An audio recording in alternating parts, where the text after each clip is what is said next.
Welcome to Hope Stories.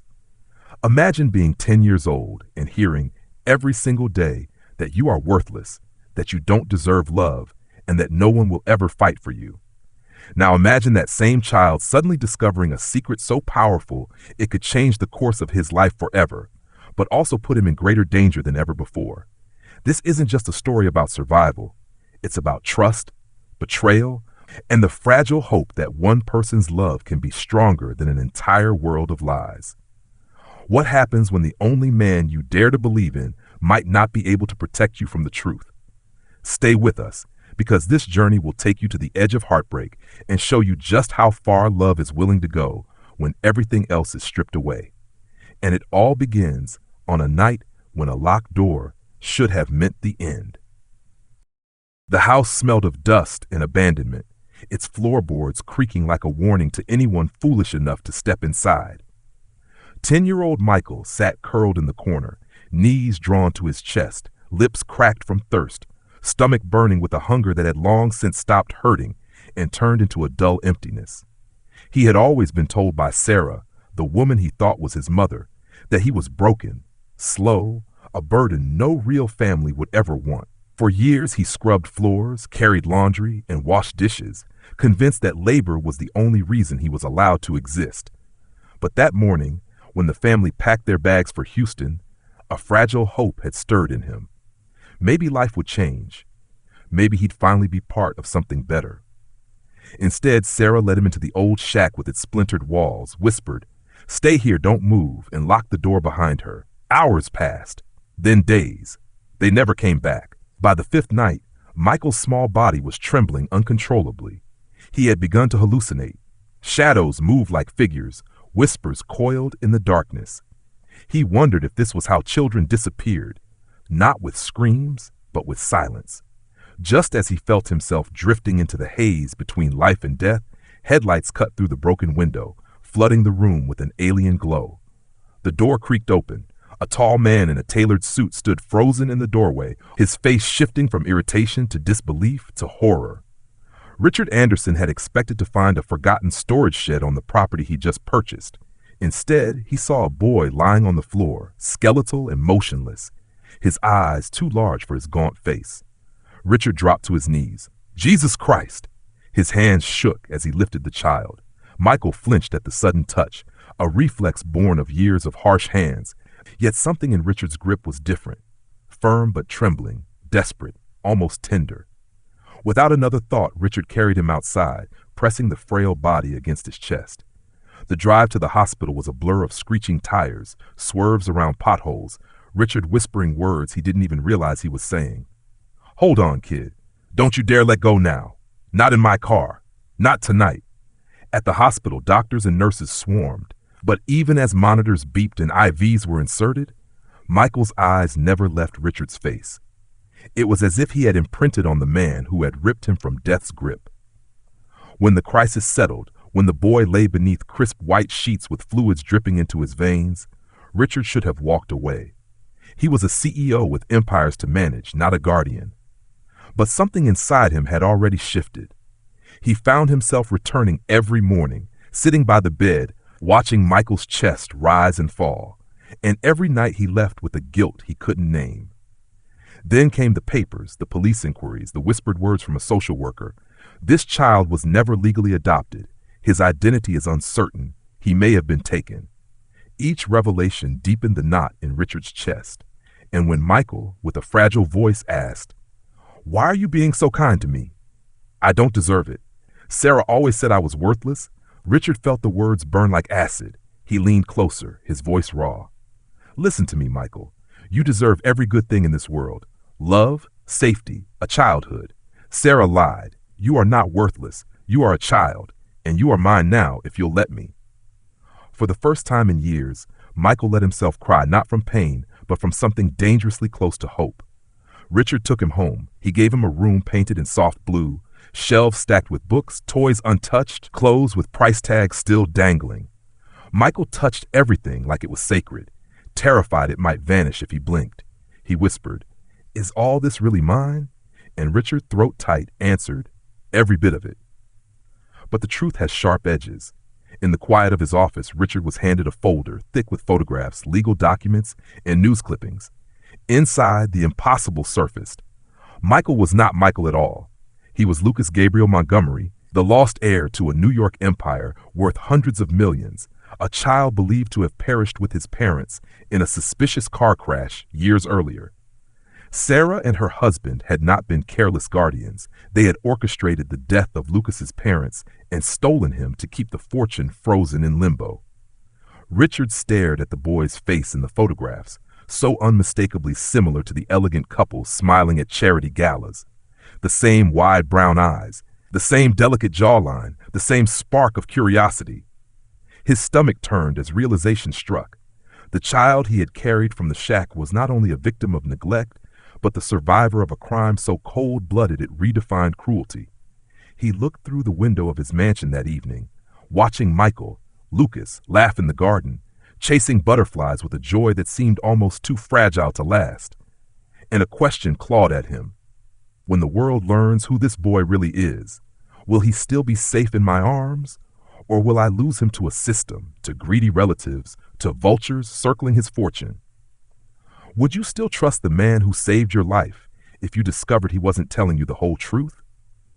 Could love born out of tragedy survive when the weight of $1 billion secret crashes down?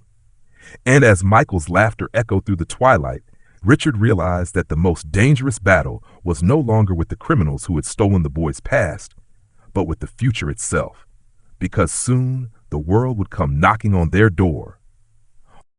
Richard hadn't planned to tell Michael the truth so soon, but the secret was burning a hole through his chest. Each day the boy grew stronger, his cheeks fuller, his laughter freer, his curiosity insatiable, and with each new glimpse of happiness, Richard felt both pride and terror. Pride because he had saved him. Terror because he knew that happiness was built on a fragile lie. Late one evening, after dinner and homework, Michael sat on the sofa hugging the small puppy Richard had given him. The boy's eyes shone with the innocence of someone who had finally begun to believe the world might be kind. "Mr. Anderson," he said softly, "do you think Sarah and the others ever miss me?" The question tore through Richard like a blade. He could have lied, brushed it away with gentle words, but the weight of silence pressed harder than the fear of truth. He drew a long breath and said, "Michael, there are things you need to know about them and about yourself." The words unraveled like barbed wire. He explained how Sarah and her husband had not been guardians but thieves, how the people who were supposed to protect him had orchestrated the deaths of his real parents, how he was not Michael Santos but Lucas Gabriel Montgomery, the son of Helena and Richard Montgomery, one of the wealthiest families in New York. At first, Michael sat motionless, clutching the puppy so tightly its paws squirmed. Then the color drained from his face, his small chest heaving with shallow breaths. "They killed my parents?" he whispered, voice trembling. "All this time they weren't my family at all?" Richard nodded, fighting back his own tears. He reached for Michael's hands, but the boy recoiled, confusion twisting his features. "Why didn't you tell me earlier? Did you think I couldn't handle it? Did you pity me so much you had to lie?" His words carried no malice, only a desperate plea for answers. Richard's heart broke under the weight of them. "I wanted to protect you. I wanted you to feel safe, even for a little while. I was afraid the truth would steal away the little peace you found." Michael stood and began pacing the room, his small fists clenching and unclenching. "Safe? How can I feel safe when my whole life has been a lie? First Sarah, now this. What if you're lying too? What if one day you decide I'm too much trouble and leave me like they did?" The accusation hung heavy in the air, raw and piercing. Richard stepped forward, kneeling to level his eyes with the boy's. His voice cracked with desperation. "I will never leave you. Not for money, not for business, not for anything. You're my son, whether the world calls you Michael or Lucas. That's the only truth I will never let go of." But the revelation had unleashed something in Michael that could not be soothed with promises. That night, when Richard checked on him, the boy was sitting awake in bed, staring at the ceiling. "If I'm really Lucas Montgomery," he murmured, "then I'm supposed to be rich, important. But why do I feel poorer than ever? Why do I feel like I don't belong anywhere?" Richard sat on the edge of the bed, unable to answer, because the boy's question cut to the marrow of his own fears. The next morning, the conflict deepened. Carla, the social worker, arrived with legal documents. She explained that with the truth of Lucas's identity revealed, the Montgomery estate would soon make headlines. Relatives, some distant, some opportunistic, were already pressing for custody. Until the courts decided Richard's guardianship was temporary. Michael overheard every word. Later, his voice shook with panic. "So they're going to take me away from you? After everything? I'm just going to be passed around again?" Richard held him close, but for the first time the boy didn't melt into his arms. He remained stiff, eyes wide with a dread no child should carry. That evening, Michael asked a question that nearly shattered Richard's resolve. "If my parents were so rich and I'm their heir, does that mean people will want me for my money, not for me? How do I know you're not the same?" The sting of the question left Richard speechless for a moment, but then he whispered, "Because I met you starving in a shack when no one else wanted you. Because I loved you before I knew your name, before I knew your past. Money doesn't buy what I feel for you." Yet Michael's doubt lingered, a shadow neither of them could shake. The boy who had once believed he was worthless was now told he was unimaginably valuable, and both truths felt like chains. Richard realized with a chill that saving Michael's life had been the easy part. Saving his soul from despair and mistrust might be impossible. What would you say to a child who discovers the people he loved were murderers, and the man he trusts may lose him to the law? How can anyone heal when every truth feels like another betrayal? And as night fell, Richard stared out the window toward the distant city lights, knowing that soon the world would come not just for Michael's fortune, but for the fragile bond they had built, and neither of them might survive the storm intact. The storm arrived not with thunder but with headlines. Newspapers plastered Michael's true name, Lucas Gabriel Montgomery, across their front pages, accompanied by photographs of a smiling baby once cradled in the arms of glamorous parents. News anchors spoke with awe, dubbing him the miracle heir. Overnight, the boy who had hidden in shadows became the most sought-after child in America. Cameras swarmed outside Richard's estate, helicopters buzzed overhead, and strangers shouted questions through the gates. "Lucas, do you remember your real parents? Lucas, how does it feel to inherit $500 million?" Michael pressed his hands over his ears, trembling, begging Richard to make the noise stop. Inside the mansion, the war had already begun. Lawyers representing distant Montgomery relatives filed motions for custody, arguing that Richard was nothing more than an outsider who stumbled into fortune. Carla, the social worker, spoke quietly but firmly. "The courts will not ignore bloodlines. We have weeks, maybe months at best, to prove that staying with you is in Lucas's best interest." Richard wanted to scream, but Michael's frightened eyes forced him to stay calm. The boy clung to him, whispering, "They can't take me away, right? You promised." Richard's heart broke at the trust laced with fear, because for the first time he wasn't certain he could keep that promise. The tension seeped into Michael's every breath. At school, classmates who once treated him like any other child now stared with envy or whispered behind his back. Friends' parents warned their children to be careful around him, as though wealth were contagious. Teachers, once patient and encouraging, now expected brilliance in every subject, as if millions in his name made him immune to struggle. The boy who had finally begun to feel normal was once again an outsider, trapped in a spotlight he never asked for. One night, while Richard signed stacks of legal documents, he overheard muffled sobs down the hallway. He found Michael sitting on the floor of his blue-painted room, surrounded by unopened toys and neatly folded clothes. "I don't want any of this," the boy whispered hoarsely. "If money makes people hate me, if it makes them want to steal me from you, I wish I was just Michael again, just invisible." He looked up, eyes swollen with tears. "What if being Lucas means I can never be happy?" Richard knelt beside him, wrapping his arms around the fragile body. "Then we'll find a way to be Michael and Lucas. Both, neither, whatever you need to be safe. But I'll fight for you, no matter what it takes." But fate dealt another cruel twist. Days later, Richard received an anonymous letter slipped beneath the front gate. It contained a single photograph, Michael playing in the garden, taken from a distance. On the back, a message scrawled in jagged handwriting. The boy belongs to us. You can't protect him forever. Richard's blood ran cold. The threats weren't just legal now. They were physical.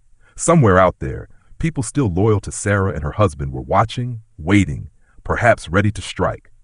For the first time, Richard questioned whether keeping Michael close was truly keeping him safe. That night, as security tightened around the estate, Michael approached Richard with a question that cut deeper than any knife. If it's too dangerous, would it be better if I went away? Maybe then you wouldn't have to worry about me all the time. His voice was calm, almost resigned, as though he'd accepted that love always came with the cost of being abandoned. Richard gripped his shoulders, eyes blazing. Don't you ever think that. You are not a burden. You are not a danger. You are my son, and no one, no court, no relative, no shadow in the dark will ever change that. Yet deep inside, a terrible doubt gnawed at him. What if love wasn't enough against the power of greed, blood, and violence? If you were in Richard's place, would you risk everything, your career, your freedom, even your safety, to fight for a child who may not be yours in the eyes of the law? How far should love go when the world is determined to tear it apart? And as the boy drifted into restless sleep, clutching the puppy like a lifeline, Richard stared out at the security lights flickering across the lawn, knowing that the true battle for Michael's soul and safety was only beginning. The courtroom smelled faintly of polished wood and old paper, the kind of place where lives were rewritten with the swing of a gavel. Richard sat rigid at the defendant's table. Though he wasn't the one on trial, it was his right to keep Michael. Across from him, two sharp-suited lawyers argued on behalf of the Montgomery relatives, faces Michael had never seen before, but who now claimed him as blood. The judge listened patiently, his eyes flicking from the stack of legal documents to the boy sitting quietly beside Richard. Michael's legs barely reached the floor, yet he carried himself with a solemnity far older than his 10 years. He gripped Richard's hand so tightly that Richard's knuckles turned white. For the first time since rescuing him from the shack, Richard feared he might lose him not to hunger, not to cruelty, but to the cold mechanics of the law. That night, after the hearing, Michael asked the question Richard had dreaded. If the judge decides I have to live with them, will you still come see me, or will you forget about me like Sarah did? The desperation in his voice cracked Richard open. He cupped the boy's face in his hands. I could never forget you, not in 100 lifetimes. If they take you, I will fight until you're back where you belong, with me. Michael nodded, but his eyes betrayed the haunting belief that promises were fragile, easily broken by adults who claimed to love him. As the legal war intensified, another revelation emerged that turned the ground beneath them to quicksand. Carla arrived at the house one evening, her expression grave. She laid a thick envelope on Richard's desk. Inside were new findings, bank transfers, surveillance photos, and testimonies. Sarah and her husband aren't just fugitives, Carla said, her voice trembling. They were part of a larger network, people who profited from trafficking children of wealthy families. Michael wasn't the only one. The words hung in the air like poison. Richard felt the blood drain from his face, while Michael, listening from the doorway, froze as if struck by lightning. Michael's voice quivered when he finally spoke. So there are other kids, like me, stolen, hidden, lied to? Carla's silence was answer enough. His small fists clenched. Then why am I the only one who gets saved? Why do I deserve this room, these clothes, when maybe other kids are still out there waiting in the dark? Richard reached for him, but Michael stepped back, torn between gratitude and guilt. The boy who had long believed he was worthless now faced the unbearable weight of believing he was unfairly chosen. That night, he couldn't sleep. Richard found him sitting by the window, staring out at the security lights. What if I use all that money I'm supposed to inherit, not for me, but to find them, to save them? His voice was small, but steady. Wouldn't that be the right thing to do? Richard's chest tightened. He admired the boy's compassion, but the thought of Michael stepping further into danger made his stomach twist. You're 10 years old, Richard said softly. Your job is to heal, to live, to be a child. Let me worry about the rest. But Michael shook his head, a flicker of defiance breaking through his usual timidity. If I survived when others didn't, then maybe I'm supposed to help. Maybe that's why I'm still here. The words unsettled Richard more than he let on. For days he wrestled with a truth he didn't want to face. Michael's destiny might not be to hide behind the walls Richard built, but to step into the storm that had created him. Protecting him might mean silencing the very courage that made him who he was. Richard's love demanded safety, but Michael's awakening demanded purpose, and those two needs were on a collision course. When another anonymous letter arrived, this one addressed directly to Lucas, its message was more chilling than the last. Stay quiet, or more children will vanish. Richard crumpled the paper in his fist, rage boiling through his veins. He wanted to shield Michael from it, but the boy found the scraps in the trash and read them anyway. He looked at Richard with a calmness that scared him. "They're daring us to fight back," Michael said. "So maybe we should." If you were in Richard's place, would you let a child carry the weight of such a mission? Or would you lock him away from the truth, no matter the cost? And as Richard stared at the boy who had once been abandoned in silence and now spoke with the voice of a survivor demanding justice, he realized the battle ahead would not only decide Michael's future, it might decide the fate of countless others still trapped in the shadows. Richard had always believed the greatest danger to Michael came from the shadows outside, the criminals who had stolen his past, the lawyers who wanted to steal his future. But the most dangerous storm was building inside the boy himself. In the weeks after the second letter, Michael grew quieter, more withdrawn. At school, he no longer laughed with his friends. At home, he spent hours alone in the library, poring over books about justice, heroes, and survivors. One night, Richard found him copying down names from a stack of old newspaper clippings Carla had brought. "What are you doing?" Richard asked gently. Michael didn't look up. "I'm writing down every child they mentioned, the ones who went missing, the ones who never came back. If I don't remember them, who will?" Richard's heart broke at the sight of such small hands carrying such unbearable weight. He tried to take the papers away, but Michael held on with surprising strength. "You told me once I deserved to be happy, but how can I be happy knowing other kids are still out there, scared like I was?" His voice cracked, yet his eyes burned with a clarity that frightened Richard more than any threat. Maybe God kept me alive so I could help them. Richard wanted to shout, to forbid him from carrying a burden no child should ever touch. But deep down he knew the boy had a point. Michael had survived a nightmare few could imagine, and he was determined to give that pain meaning. Still, the thought of exposing him to more danger was unbearable. That night, Richard lay awake, torn between two impossible choices: protect Michael's innocence or respect his need for purpose. Both paths could destroy him. The conflict reached a breaking point when a new figure appeared, a woman named Eleanor, Helena Montgomery's estranged sister, who had lived abroad for years. She returned with a polished smile and a team of lawyers, declaring she was ready to take custody of her nephew. In front of the cameras, she painted Richard as an opportunist exploiting a traumatized child, while presenting herself as the rightful guardian who could restore the Montgomery legacy. Behind closed doors, however, her true intentions leaked through.